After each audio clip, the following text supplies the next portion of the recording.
And we are live.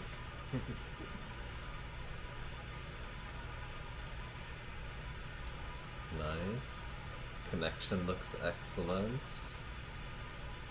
Stream health looks healthy.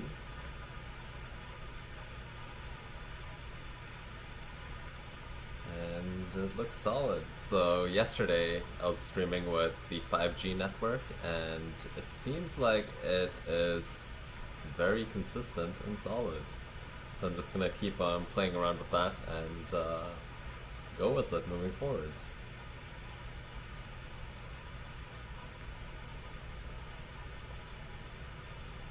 Let's begin.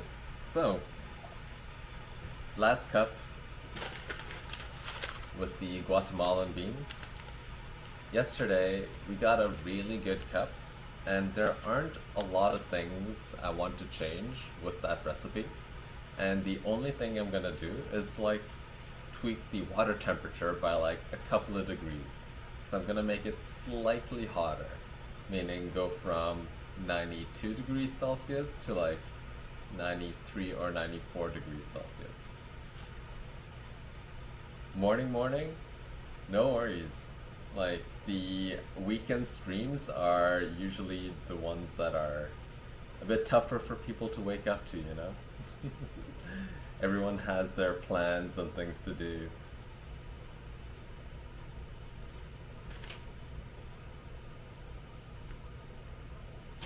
But yet again, we're gonna brew a very similar cup to yesterday's cup because yesterday's cup was so delicious. So let's start it off. Turn that down over here.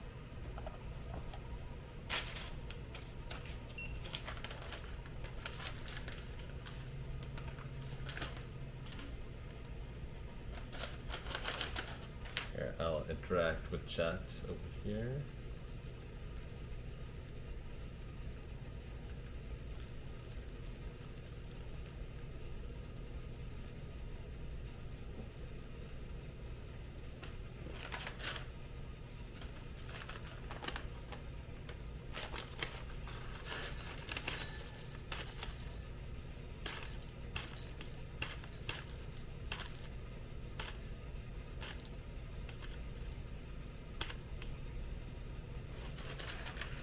We got 15 grams of coffee, and that's done with those beans.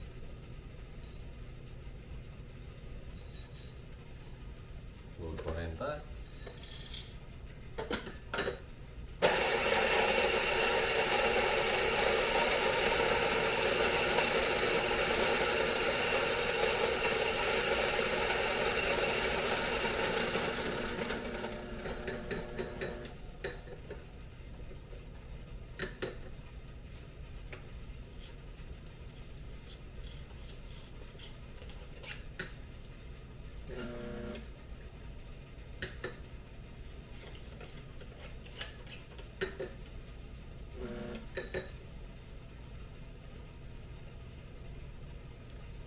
Grams, like so. I'll get the boiling water.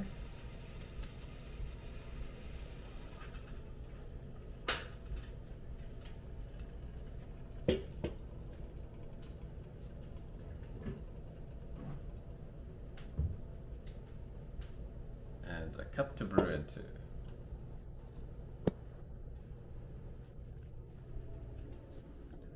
Ooh, mocha pot. I should put that on stream and brew with the mocha pot soon. That would be fun.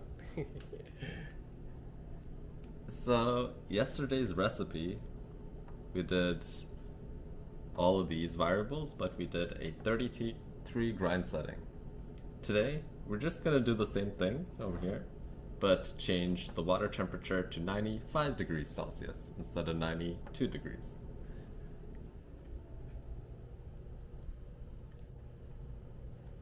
Ah, roasting. I also need to roast soon, but I actually got some new beans for the next live stuff. So I got these over here. Tim Windlebow. Mayhem. It will be the bean that I live stream with and brew with down the road. It's still pretty fresh, so I'm gonna wait just a bit. But yeah. Morning. How's it going?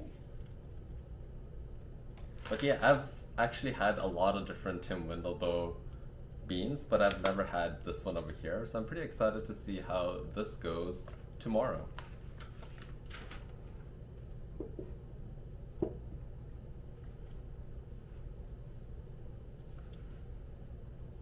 So let's begin the brewing. We got our Hario V60, we got our fabric filter, we got our cup, we preheat. Just fully poured on my hand here. Fabulous. That's gonna burn. And we go into brew cam because I can't hold and pour at the same time. Pour that out.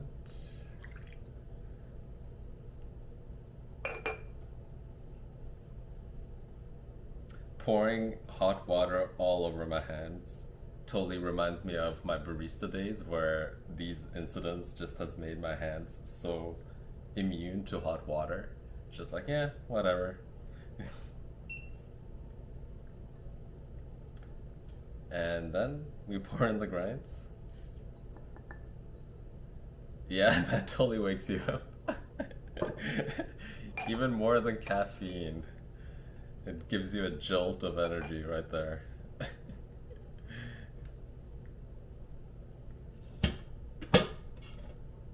So right now the water temperature is at 97, so I'm just gonna let it cool down just a bit longer.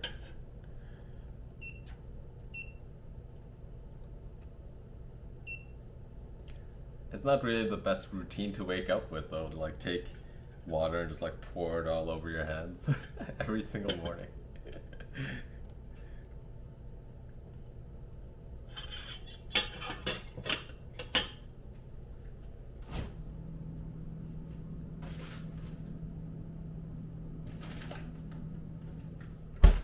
And to cool it off, I got some fries. Let's begin.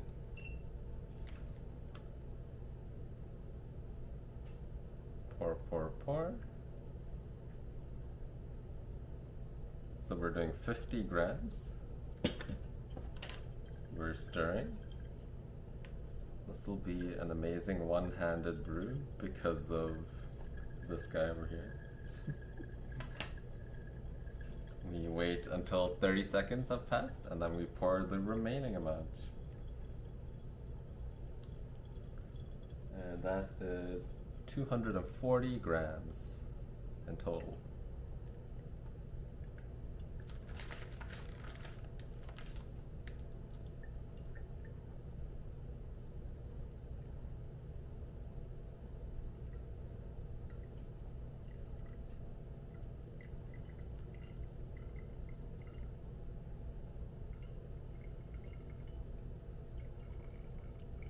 So I'm planning on roasting some beans in the near future, and it would be fun to do a live stream of that whole process.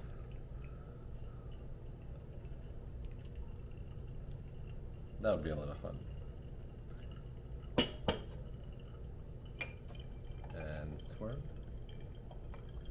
Let's see, boiling water over your hand, a nice cup of coffee, and a cold shower should do it. Yeah. I 100% agree. It would be maximum alertness.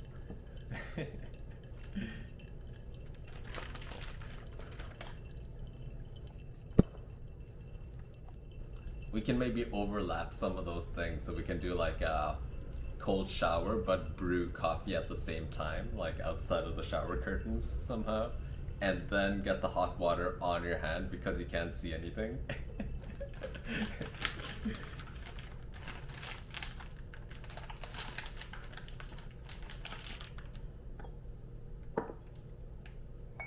And that's it. So yet again, we talked about filter speed a lot in the past videos, but this filter right over here is way thinner and it has way more holes than this other fabric filter that I used and the two other brews, this one. And the difference is around a minute of brew time, which is something you just need to compensate with in your brewing recipe, but it's a characteristic of filters that you need to be wary of, that it's a bit, you know, they change flow rate and they change up your recipe. Give the coffee a stir.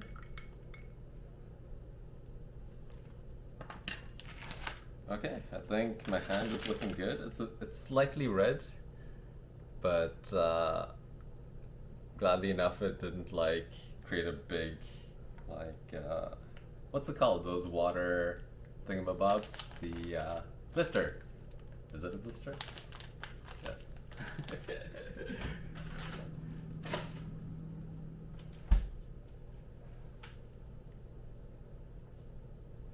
There we go.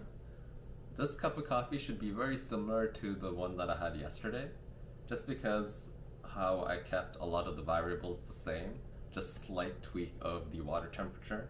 The brew time also looked very similar. It was around 5 seconds within the range of what I did yesterday. And yeah, I think the consistency is there, and the brew time is an indicator of that consistency. Same with the flatbed.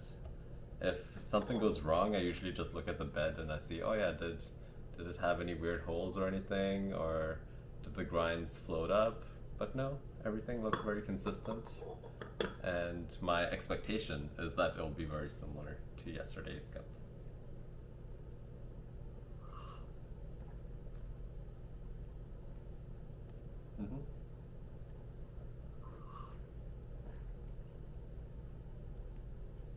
Yeah, it is very similar.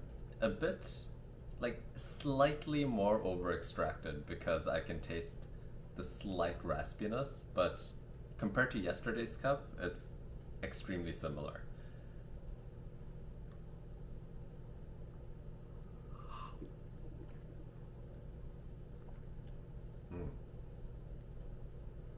I think I actually prefer yesterday's cup just a bit more, just because it doesn't have the, like, this one just feels a bit over extracted, slightly. And that's what a couple of degrees do, like, that's how a couple of degrees can impact your cup of coffee. It's really just these slight tweaks and changes that you do to your brewing recipe to see if it's better or worse. And in this example over here, I realized that 92 degrees Celsius is better than 95 degrees Celsius.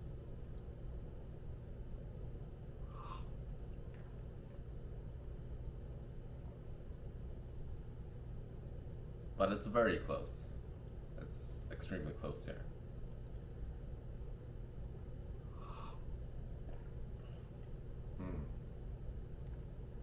So, let's see. I'm just doing a lot of video editing today, and I'm gonna try to aim to get the Hario V60 brew guide out for tomorrow, which is gonna be awesome. I'm probably gonna label it like mastering the Hario V60 or something, because it really, yet again, showcases a process that I haven't seen online anywhere that really teaches you the like iterative process that you need to do to brew with any brewing device, but in particular, I'll be focusing on the Hario V60. But I'm pretty psyched to show it to you all. Like, it's looking really good, and I'm excited.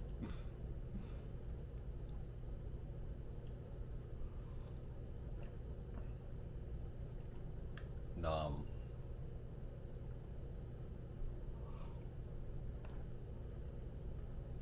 So let's write in our final verdict over here.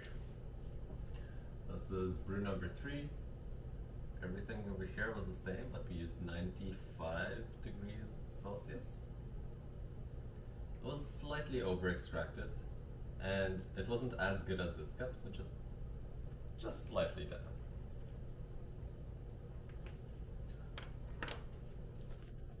And there we have it. We have brewed with the, let's see,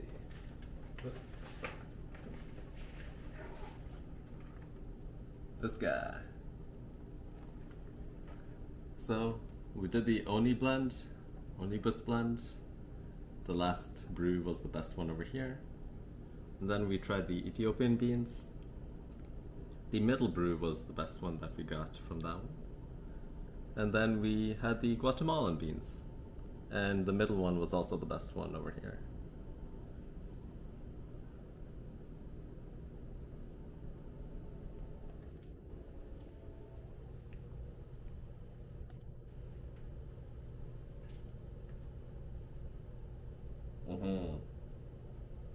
David, I'm in the same boat.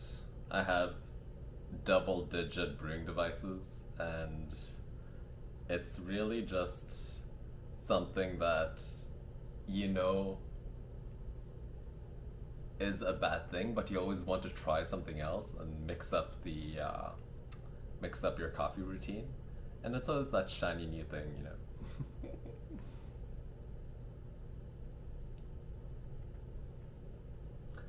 Yeah, and I 100% agree that what David is saying in chat over here is that you kind of get swayed by all of the product videos and reviews, and there are a lot of YouTubers out there that love reviewing products, and it gets a lot of views because a lot of people are out there to buy new things and up their coffee game. But in my opinion, you just need one good brewing device that suits your taste buds, and then just playing around and honing your craft with that one brewing device is like, there's so much depth that you can like learn from one brewing device.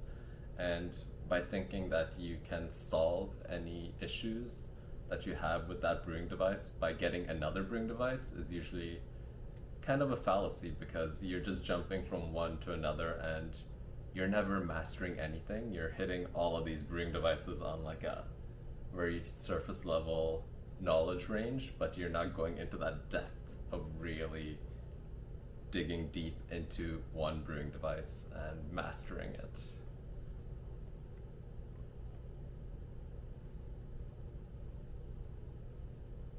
Mark says, since I finally really upgraded my grinder, I didn't need to buy any more brewers. That's a really good tip that you have for people, because grinders are, in my opinion, number one, the thing that you need to get for a good coffee. So it doesn't matter what brewing device you have, as long as you have a good burr grinder, that should be the top thing to be on the lookout for. But a lot of people just go for the fancy thing. So I remember like a lot of coffee people sometimes ask me about the siphon or like some kind of fancy brewing device that they've seen and how they can brew with that brewing device without even having the knowledge around using a scale and also using a burr grinder. It's just, you put the carriage in front of the horse, you know. You need to build up the basics, and the basics is a scale and a solid and good burr grinder. That is the basics of good coffee.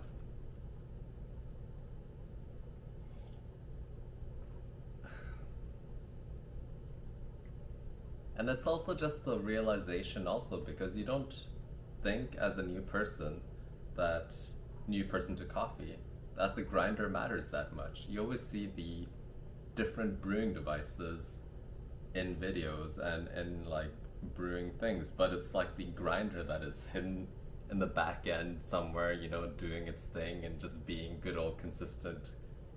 That is the foundation of good coffee, because of that grind consistency. And it's really not something that a lot of people new to coffee realize, which is a fascinating thing.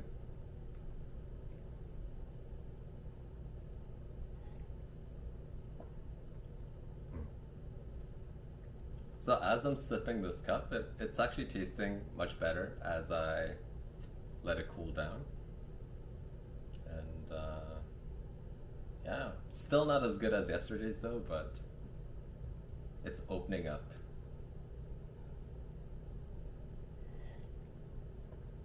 You have 3 grinders? That's pretty impressive.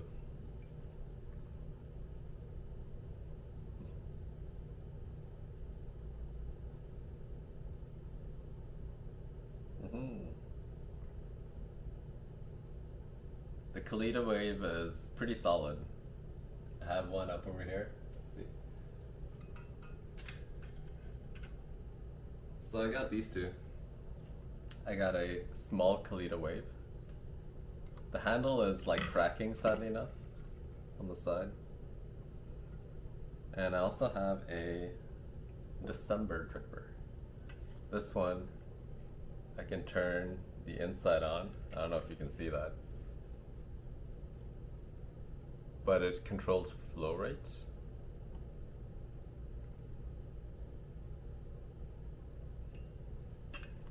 And it also uses the Kalita wave filters.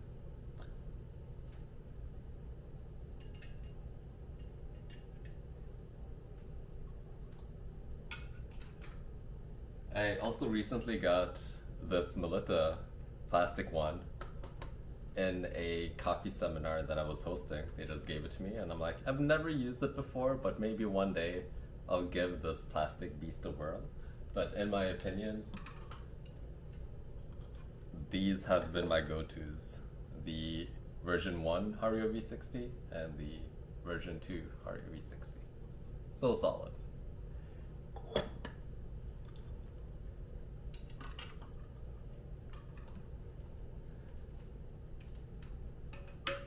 And what I would recommend for new people is this guy, the Clever Dripper. I really do think that this is the easiest brewing device that will get people into coffee very easily.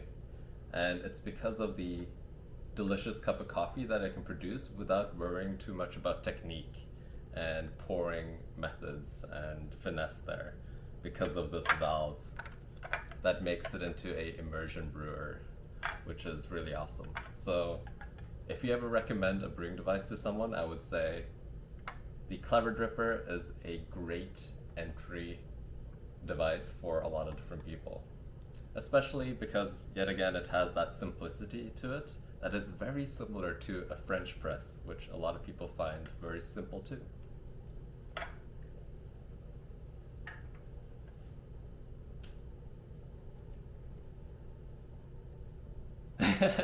No, don't get the Clever.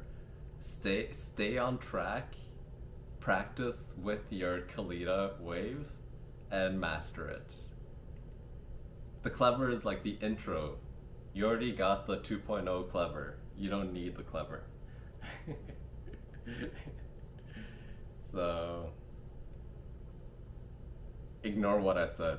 Stick to your Kalita wave.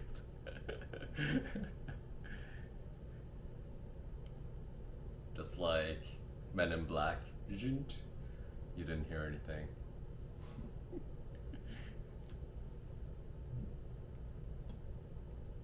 But yeah, I'm probably gonna peace out, but I'll be brewing this one in a couple of days. And we'll be dialing it in and seeing what we'll get from it. So yet again, this is a bean from Tim Wendelbo, which is a roastery in Norway. I was lucky enough to have a cafe over here in Toronto that got some of their beans, and I went and got this bag. I've never had it before, so I'm pretty excited to see what kind of flavors I can extract from it. And as for brewing device, I don't know what I should be using. I could use any of these, but we'll figure it out closer to the time.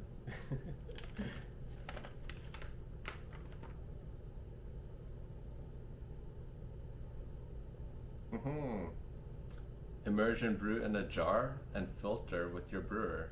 Not exactly the same, but close. And I agree. It's very simple to replicate a immersion brewer with a easy clot filter, like this muslin bag.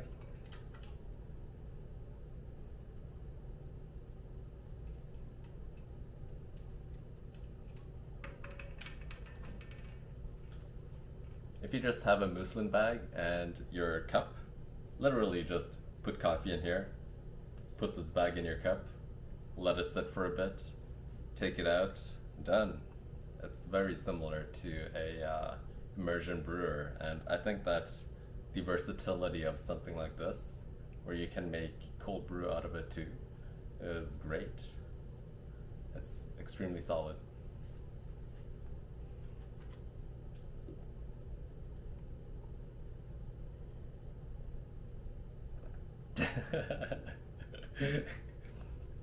I just see like, I got all of these brewing devices, and at the end, the wife agrees with you.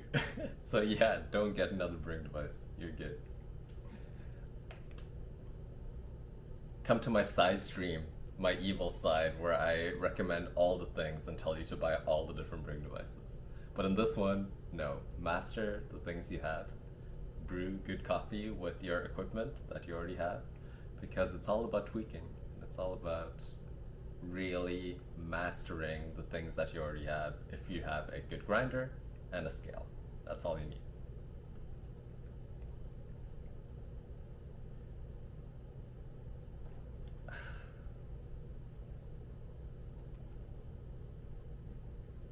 Okay, well, I hope you peeps have a amazing Sunday.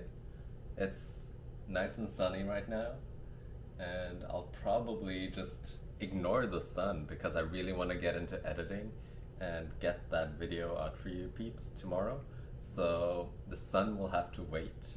I have to go into my dungeon and do a lot of editing, and I'll see you guys in a couple of days where I brew with this guy. Probably in a day or two is when I'll bust open these beans.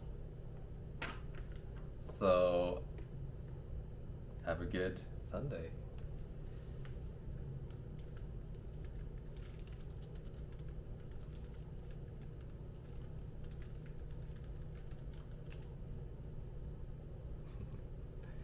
End of stream.